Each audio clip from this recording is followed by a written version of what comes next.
Like when Peter was the only one not wearing black jeans at a Rush concert. Sing Tom Sawyer. We already did. And what are you wearing? What? These are my concert khakis. Beat him. Beat him in 6/8 time. And don't let him escape to the completely unoccupied ladies' room. No, please, uncles who voted for Gary Johnson, leave me alone. And now a song about radio towers.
Ladies and gentlemen, welcome to episode 44 of the Radar with Alex Ray. That's me. I was running a little bit late, so if I'm a little bit... that's why. I'm not normally this out of breath, but I am normally this sweaty. This episode of the Radar, episode number 44, is all about your dad's favorite music genre. It's all about prog rock, progressive rock, if you prefer the long term. And what is progressive rock? That is an awesome question. Progressive rock, as defined by the website Prog Archives, progressive rock, often shortened to prog or prog rock, is a form of rock music that evolved in the late 1960s and early 1970s as part of a mostly British attempt to elevate rock music to new levels of artistic credibility. The term art rock is often used interchangeably with progressive rock, but while there are crossovers between the genres, they're not identical. So how this episode is going to work is it's going to run a little bit parallel to my hair metal episode I did last year, where I'm going to talk about the origins of the genre, how the genre came to be, music break, and then I'm going to talk about the music genre at its peak, albums I recommend, artists I recommend, then one more music break, and then the downfall of the genre and what it looks like today. Make sense? All right, it's not complicated, unlike a prog song, as you'll get into. That will be really funny in an hour. So, or less than an hour because I was running late. What is prog? I already covered that. Prog rock started in the late 60s, like I just read from that synopsis. And you're not going to like this, but prog rock originated from this motivation to sophisticate pop music in the mid-60s. The Beatles, the Beach Boys, which, oh, great, my girlfriend is flipping me off. That's cool. Fun fact, last night I was very close to actually bringing a jar of change and then grabbing it from below me and then putting two pieces of coins in my jar and then putting it back down for both the Beach Boys and the Beatles mentions. But that would have been heavy to carry. So I figured it's just as funny if I explain a bit I could have done than actually do it. Anyway, yeah, the Beach Boys and the Beatles kind of were the big archetype. I swear to God, you go to the Wikipedia page for prog, there's literally a category of it's like history, and then it's like Pet Sounds and Sgt. Pepper. So this isn't just me inflating my ego here. So Pet Sounds, I won't get into that much. I have like 2 episodes of that already. But this idea that pop music could be sophisticated. You look at 50s, you look at early 60s music, pop music is all, I love my girl, she loves me too. I want to hold your hand, let's dance tonight. But then people were like, what if pop music was about stuff? What if it mattered? What if it was smart? What if popular music had the same musical intricacies as classical music? And so with Pet Sounds, you get orchestral instruments, you get piccolos, you get trumpets, you get flutes. Then with Sgt. Pepper, you get this idea of a concept album, an album being more than just a collection of songs. So you take the orchestral elements from Pet Sounds and you take the concept of Sgt. Pepper and you cross them together, you breed them, and you get prog in a way, because then everyone saw what those albums did and how pop music could actually be smart and sophisticated, kind of like jazz and kind of like classical, and they thought, that is wild. What if we made a whole genre about that? So then you get songs like actually I'll mention some bands in a minute, but like the idea of making pop smart was unheard of. Because like I said early on, it was just about having fun and very simple chord changes and simple bars.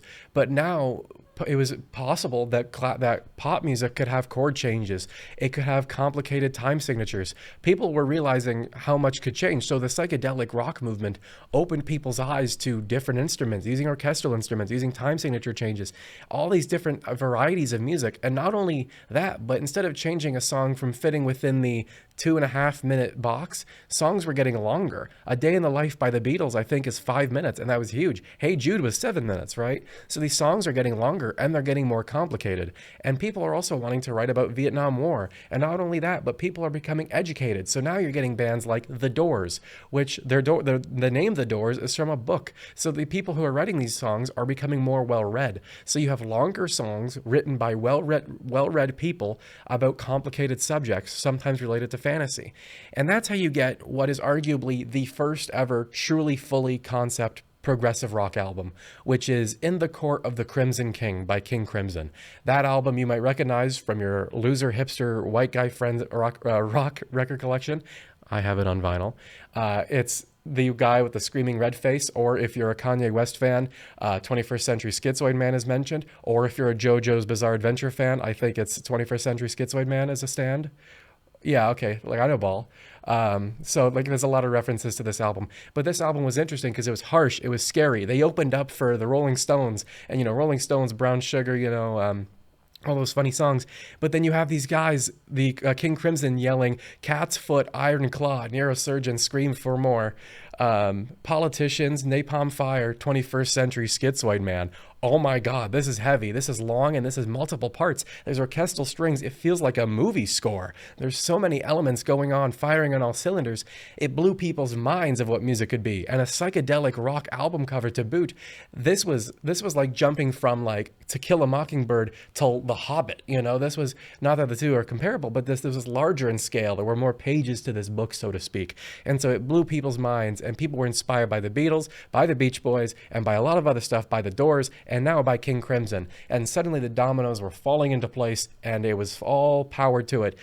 Rock was becoming progressive. Things were moving forward, and time changes were becoming more complex.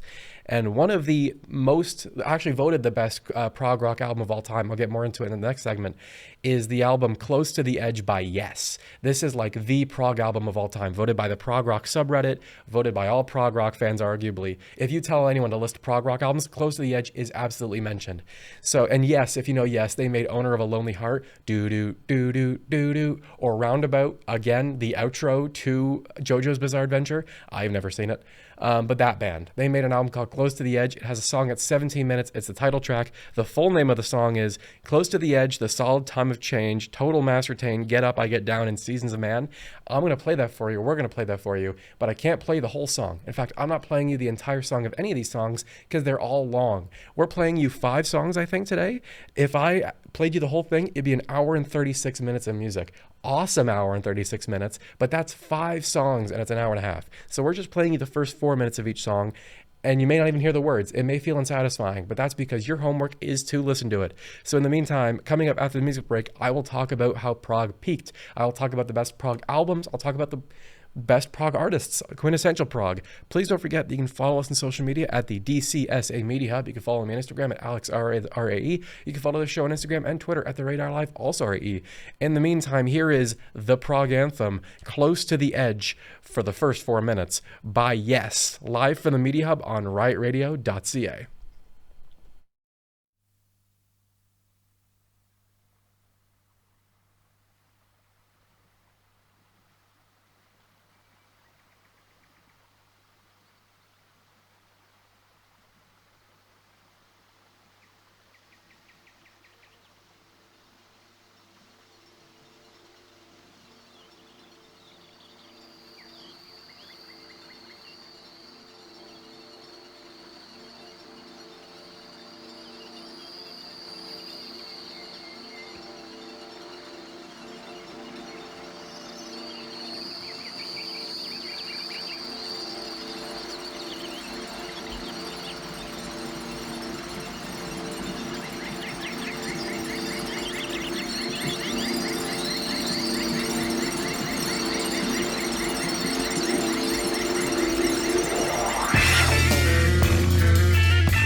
ladies and gentlemen, welcome back to episode 44 of the Radar. Picking up where we left off, I do want to mention we opened this episode with a clip from Family Guy of Peter at a Rush concert.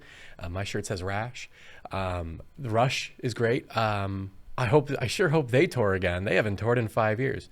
I also want to mention that the opening track, 2112, is like quintessential. I probably should have saved that for a little bit, but I did want to mention that. Also, the track we just played, You Close to the Edge, that is from an album called Close to the Edge as well. And the album cover, if you look up the album cover to Close to the Edge, I don't know if anyone in the studio wants to do that, or if anyone in the studio is really listening. It's a pretty boring album cover. Actually, you know what I can do? I can bring it up on my phone. Yeah, I don't need you. I can look it up. It's not going to look the greatest, but like that's the album cover to Close to the Edge. It's this like fuzzy green, crappy looking thing.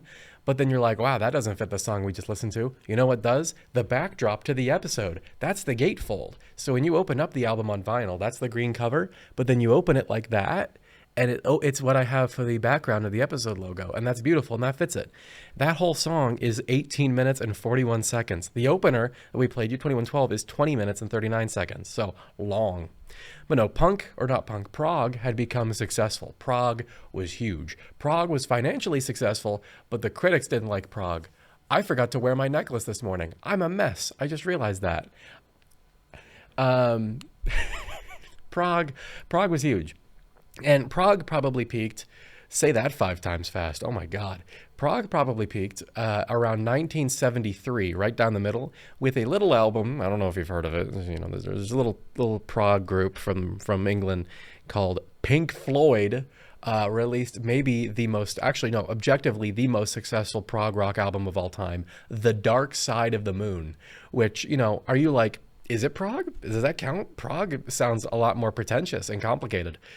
This is highly debated if Dark Side of the Moon is prog, because Pink Floyd is definitely prog. In fact, later on, we're playing you a Pink Floyd song called Echoes. Echoes is from the album before that one, and it's 23 minutes long. And guess what? It was my most streamed song of 2022. But Dark Side of the Moon arguably has prog elements. The album cover's from a prog album cover organization called Hypnosis. The songs all blend into each other like prog. There's key changes like prog. It's experimental like prog. But because it's popular, people doubt it. So Wish You Were Here is prog arguably, but Dark Side of the Moon was evidence that prog could be famous and accessible. And that was a big thing for prog, because you have these long songs consisting of multiple parts in multiple key changes that aren't really particularly that catchy. It was kind of hard for people to get into. And not only was it hard for people to get into, it was a very masculine genre. It still is. It's maybe, if you want to know what your typical prog rock fan, what 99% of prog rock fans look like, it's this.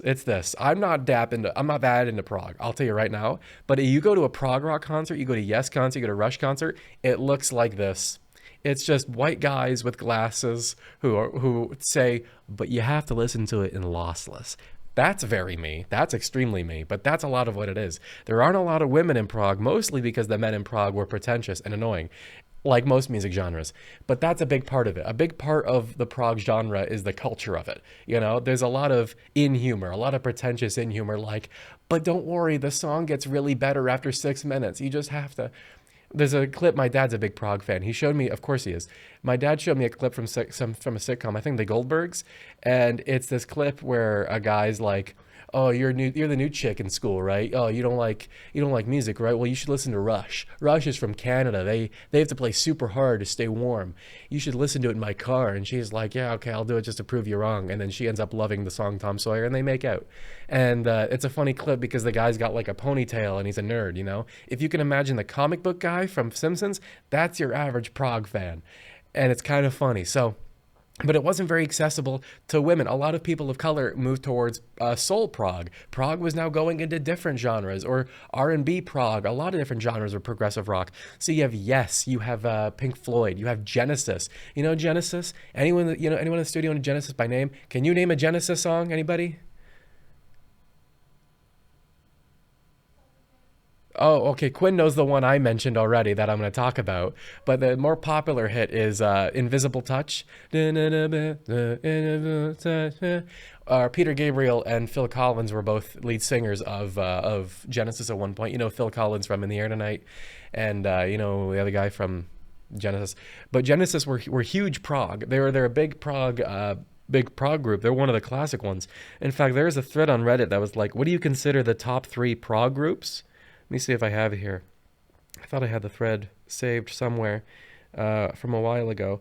Well, regardless, someone asked, yeah, here we go. What are the big 3 of prog? And someone said, Yes, Genesis, Pink Floyd, King Crimson, and Rush. I'm counting in prog, so 5 can be 3. That's kind of funny because the time signature changes and everything. And of course, it is primarily English, but then you got some American responses. So you got groups like Styx. You might know Styx. Styx, they made Domo Arigato, Mr. Roboto, or Renegade. Those are great songs. Not that Renegade, different Renegade. And also, I'm all over the place, like a song, like a prog rock song. Matt Morrow did Actually Me. The Stand is King Crimson, not Schizoid Man. That's my bad. But yeah, you had the North American response as well with bands like Kansas and Styx and Canada's Rush. So you had the greatest drummer of all time out of Neil Peart. If you want a quintessential song other than Close to the Edge, that is absolutely prog. The opener here we played for you, 2112, is prog. So let me give you, let's break down this song a little bit, actually, as an example of your prog song, okay? So, 2112 by Rush came out in 1976. It's on their album 2112. And the title song 2112, consists the entire first side of the record. It's 20 minutes long, and it consists of 7 parts: Overture, The Temple of Syrinx, Discovery, Presentation, Oracle the Dream, Soliloquy, and Grand Finale. This song has multiple parts, and you're thinking, oh, it's about breaking up with a girl, or a girl breaking up with you, or loving, or meeting a girl. No, this is about a guy in a post-apocalyptic future where music doesn't exist anymore until he finds a guitar. So he shows the guitar to the men who work at the Temple of Syrinx and goes, hey, this guitar could save the world. And the men who work there are like, no, we don't want your stupid guitar. Go back to your toys. And then he goes back and he might kill himself. It's actually kind of vague what happens in the end. But something happens, and then the planet gets taken over by the people of old. So yeah, a lot of prog is fantasy, and it's about these rock operas and these sweeping scores of mystery and elements and cyberspace and space rock and all these different things, and wizards and elves. A lot of it very well read. 2112 is massively inspired. I can't remember, someone here, by Ayn Rand, the drummer, arguably the best drummer of all time, Neil Peart of Rush, was greatly inspired by Ayn Rand. He is one of the most well-read drummers of all time, and his nickname's the Professor for a reason. So you have these, again, extremely long, extremely complicated to play, pretentious rock pieces of music that kind of exploded in the 70s and peaked around 74, in my opinion. And then as you got later into the 70s, it started to fizzle because they kind of progressed a little so far. There was nowhere else to progress to. And the pendulum for music kind of swung the other way. You know how I said early 60s, a lot of music was I love my girl and she loves me too? Well, a lot of late 70s, you couldn't really afford prog instruments anymore because of the recession and because of Ronald Reagan and because of things becoming expensive and just, it wasn't a very accessible genre. But until then, there was a lot of prog on the charts, and it was a very, very exciting time. You had prog rock groups appearing left and right, and it was very exciting. Coming up after, I'm running pretty good on time here, aren't I? I'm realizing, wow. Maybe I should just name some prog groups, name some prog songs you might know. An example of prog being so long is that the greatest hits playlist that Spotify has on Spotify, instead of being called Prog Rock Essentials, is called Prog Rock Monsters. Hocus Pocus by Focus, you might know. Funny band name, funny song name. That's in Baby Driver when his earbuds break and he has to run the do-do-do-do-do, do-do-do-do-do. I don't know if anyone is familiar enough with Baby Driver as I am to know what part I'm talking about. Some other ones I can't mention yet. Supertramp and Electric Light Orchestra, hell yeah. Can I say that? I hope so. Are great examples of genres or groups that kind of took prog elements and started throwing in. Can I say that, Justin? I don't know if I can. I can? Awesome. I'm still good. I'm still goated. I can say it because I've been here for 122 episodes. I won't get cocky. With Supertramp and ELO, these are these groups that had prog elements, but then they started to explore a little bit of like more rhythmic, more chorus, more acceptable, accessible type of sounds. I'd also be remiss if I didn't mention ELP, Emerson, Lake and Palmer. Another Rush album, Hemispheres, Moving Pictures by Rush. More Genesis albums, Selling England by the Pound. And particularly the song from Genesis that Quinn mentioned that I kind of forced Quinn to listen to, Supper's Ready, which I wasn't familiar until a few days ago. And I'm not joking that when I listen to this, I'm like, I got to like the 12-minute mark. And I'm like, oh, it's getting good. And I told my dad in full earnestness, I didn't like the first 12 minutes, but I like the second 12 minutes. And that's true. It's really good. Supper's Ready is 23 minutes long. It shouldn't take you that long to have supper. And there's certain parts of it that are a bit weird. I also should mention some of the lyrics, Supper's Ready lyrics. No one's ever Googled that before. So you get lyrics like, walking across the sitting room, I turn the television off. Sitting beside you, I look into your eyes. The sound of motor cars fade in the nighttime. I swear I saw your face change. It didn't seem quite right. But then it gets a little bit more surreal. Let me move on a little later. Wandering in the chaos the battle has left, we climb up a mountain of human flesh to a plateau of green grass and green trees full of life. A young figure sits still by the pool. He's been stamped human bacon by some butchery tool. He is you. Social Security took care of this lad. We watch in reverence as Narcissus is turned to a flower.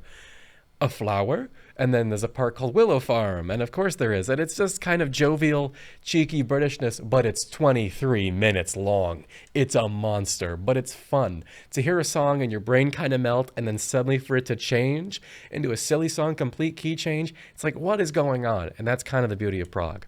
My favorite prog song of all time is probably Echoes by Pink Floyd, which is kind of surreal in its own way. It's all about jumping into, it's all about the ocean. It's all about how we came from the same place. I wish I could never remember lyrics that I know off by heart on top of my head when I'm here, because I always think of Dead Air. Overhead the albatross hangs motionless upon the air, and deep beneath the rolling waves in labyrinths of coral caves, the echo of a distant time comes willowing across the sand, and everything is green and submarine. And no one shows us to the land, and no one knows the wheres or whys, but something stirs and something tries and starts to climb towards the light. So the song we're going to play you is from the album before Dark Side of the Moon, from their album Metal, which if you Google the album cover, here's a fun game actually, everyone in the studio. During the music break, look up the album cover to Metal by Pink Floyd and tell me what you think the album cover is. And we'll find out, or text me if you're not in the studio. Tell me what you think it is. Don't Google it. If you say the right answer, I'm going to tell you you're wrong. And then I'll tell you after the music break, because I didn't know for a while. In the meantime, I'll talk about the downfall of Prog and where it is today. Please don't forget that you can follow us on social media at the DCSA Media Hub. You can follow me on Instagram at AlexRAE, that's R-A-E. I talk with my hands a lot. You can follow me on the show on Instagram and Twitter Live at the RAEDAR Live. I'm all jumbled up. Here's Echoes by Pink Floyd, and then 4 minutes of Supper's Ready, the first 4 minutes of either, live from the Media Hub on riotradio.ca.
stairs and something tries its lungs to climb towards the light.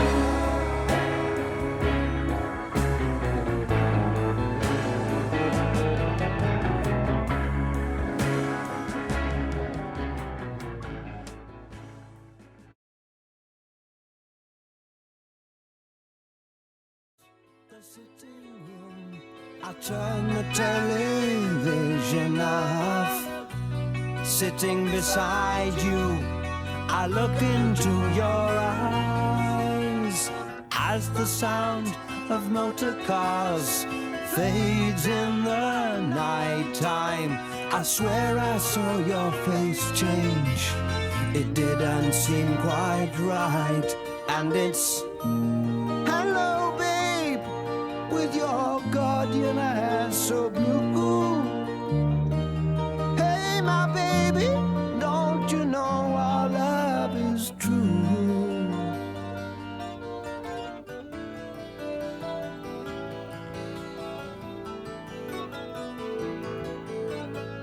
Coming closer with our eyes, a distance falls around our bodies.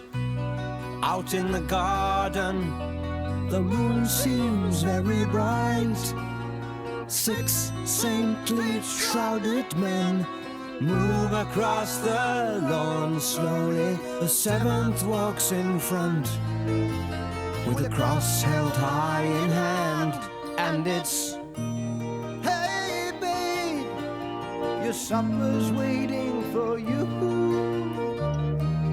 Hey my baby, don't you know our love is true? I've been so far from here, far from your warm arms. It's good to feel you again. It's been a long, long time, hasn't it?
Ladies and gentlemen, welcome back to episode 44 of the Radar, the episode where I'm talking about prog rock. I'll answer the question everyone is wondering. What is the metal album cover, MEDDLE, which is a word that's always existed, Justin?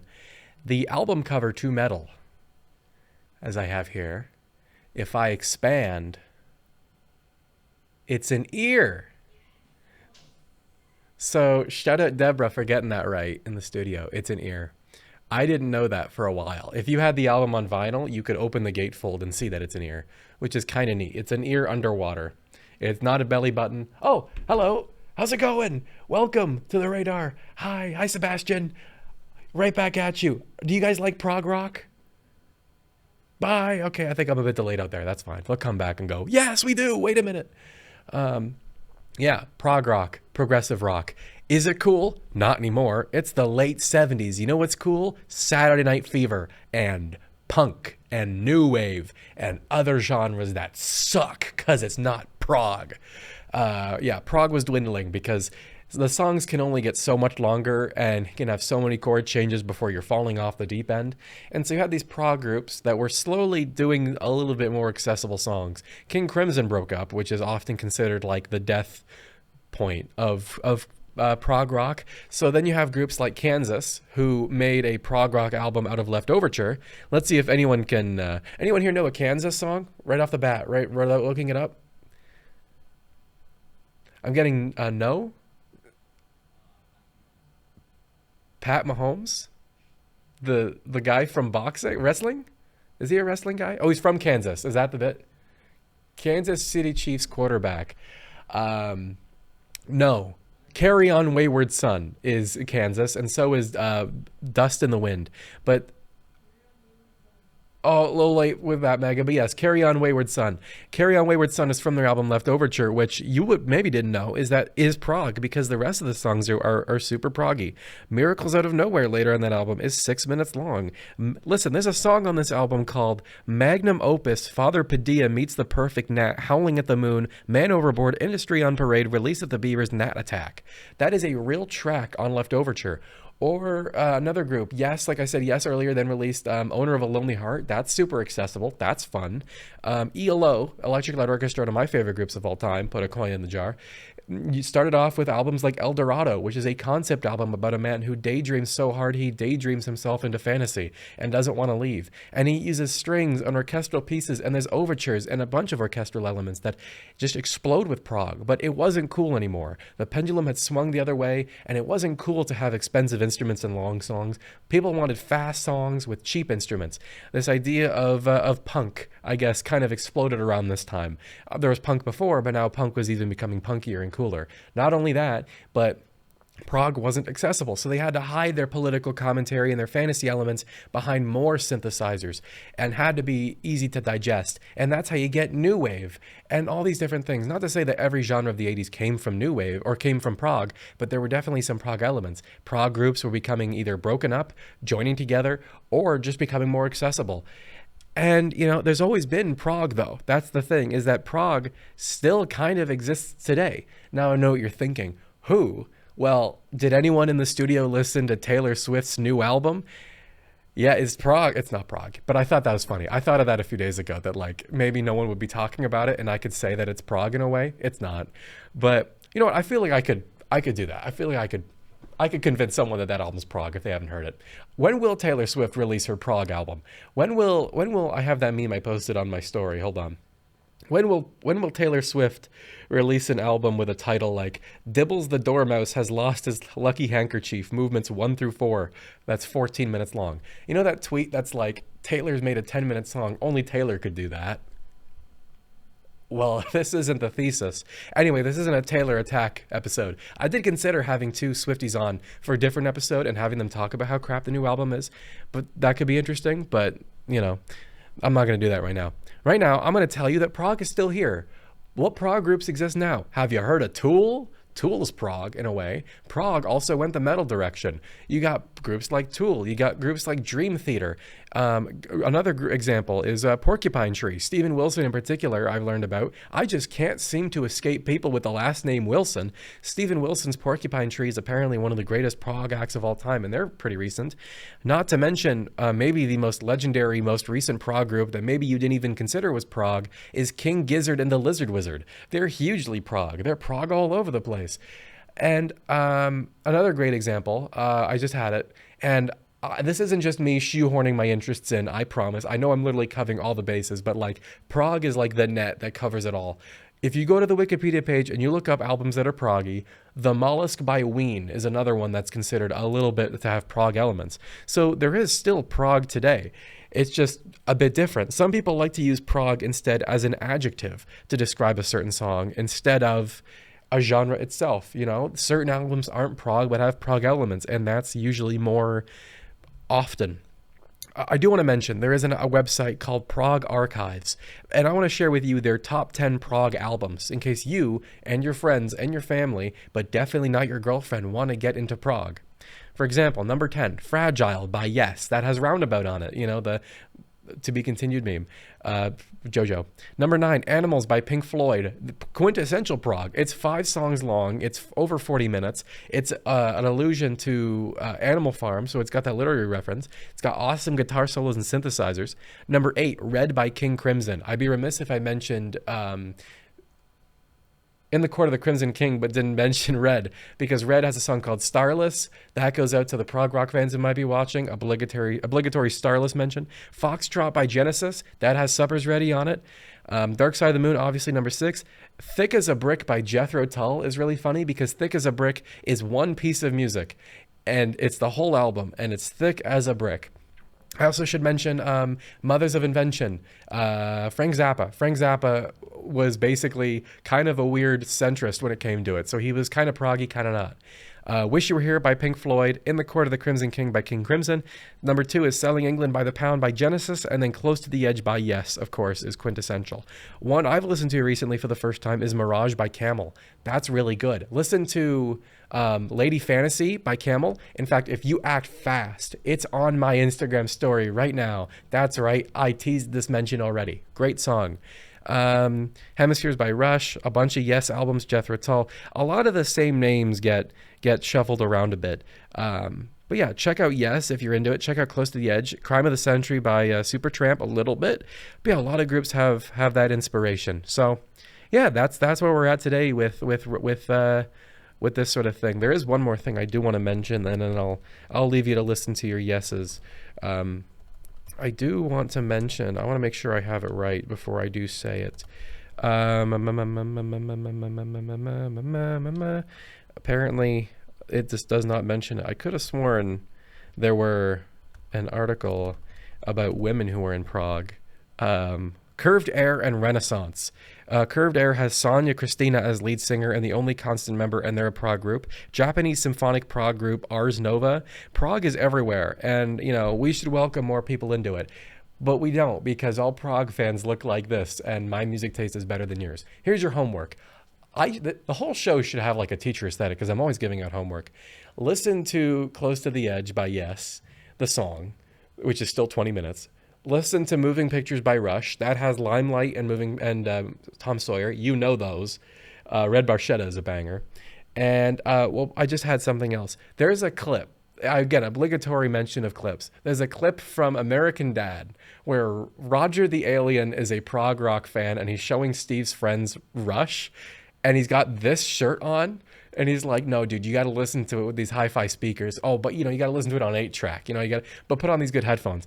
That's the whole bit. It's a big old, I can't even say the word I want to use, but it's a big old group of people just making jokes about it, but they're secretly really pretentious. So, in short, what did we learn?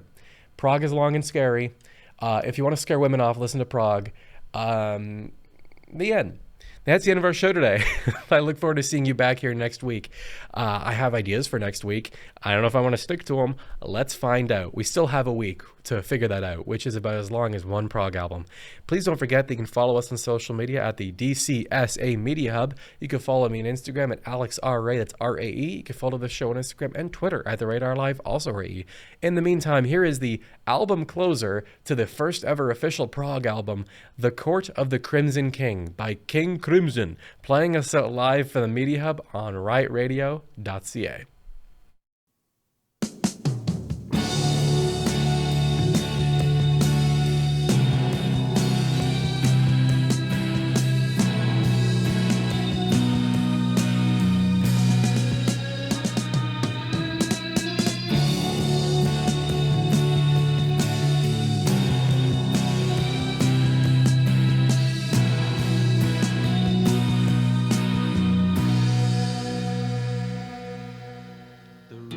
Chains of prison moons are shattered by the sun.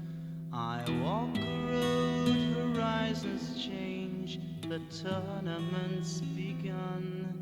The purple piper plays his tune, the choir softly sing. 3 lullabies in an ancient tongue for the court of the crimson.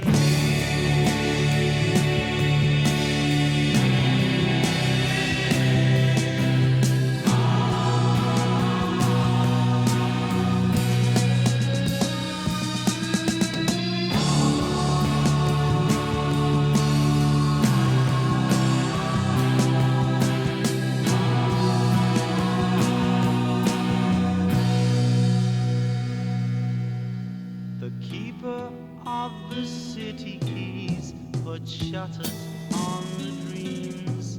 I wait outside the pilgrim's door with insufficient schemes. The Black Queen chants the funeral march, the cracked brass bells will ring to summon back the fire witch to the court of the crimson.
Gardener plants an evergreen was trampling on a flower. I chased the wind of a prison ship to taste the sweet and sour. The pattern juggler lifts his hand, the orchestra begin. As slowly turns the grinding wheel in the court of the crimson.